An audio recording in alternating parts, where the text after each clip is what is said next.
سورہ فاتحہ ہم پڑھتے ہیں نماز کے اندر، کیا اس سے پہلے بسم اللہ پڑھنی ضروری ہے؟ اور آگے جب ہم کوئی صورت کو شامل کرتے ہیں، قرآن کا کوئی حصہ شامل کرتے ہیں آگے، تو اس سے پہلے بھی بسم اللہ پڑھنی ضروری ہے یا ایک ہی دفعہ بسم اللہ پڑھ کے اپنی نماز شروع کر لیں؟ دیکھیں، نبی علیہ السلام نے جب بھی سورۃ الفاتحہ پڑھی ہے تو اس سے پہلے بسم اللہ پڑھی ہے. بخاری مسلم میں موجود ہے.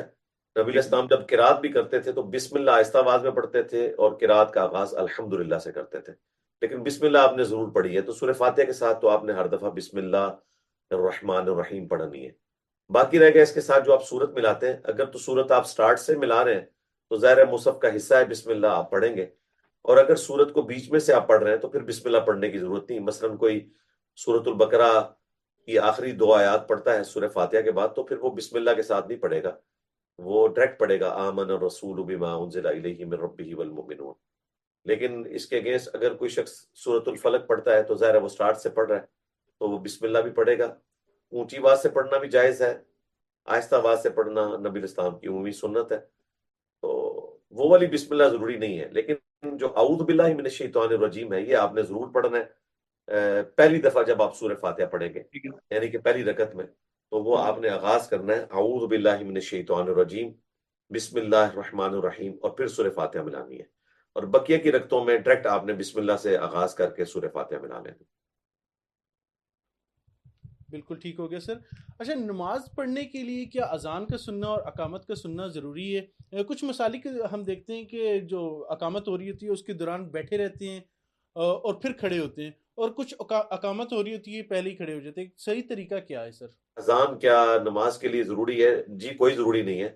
گھر میں عورتیں 12:20 پہ زور کا وقت داخل ہوا وہ پڑھ سکتی ہیں، ان کو اذان کا انتظار کرنے کی ضرورت نہیں ہے. اگلے زمانوں میں گھڑیاں نہیں ہوتی تھی تو اذان کے ذریعے ہی وقت داخل ہونے کا پتہ چلتا تھا، اسی وجہ سے اول وقت میں اذان دی جاتی تھی.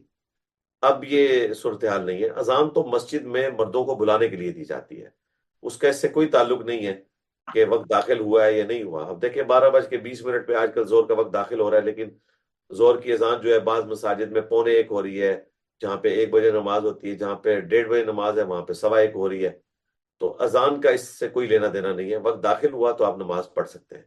لیکن مرد نے ٹھیک ہے. چونکہ مسجد میں جا کے نماز پڑھنی ہے تو مسجد میں جو جماعت کا اہتمام ہے اس میں اذان بھی ہوگی اور اقامت بھی کہی جائے گی، اور اقامت تو زیادہ تاکیدی سنت ہے، اس لیے اقامت کا اہتمام بھی کیا جائے ایٹ لیسٹ مسجد میں جب جماعت کے ساتھ نماز پڑھی جا رہی ہوتی ہے.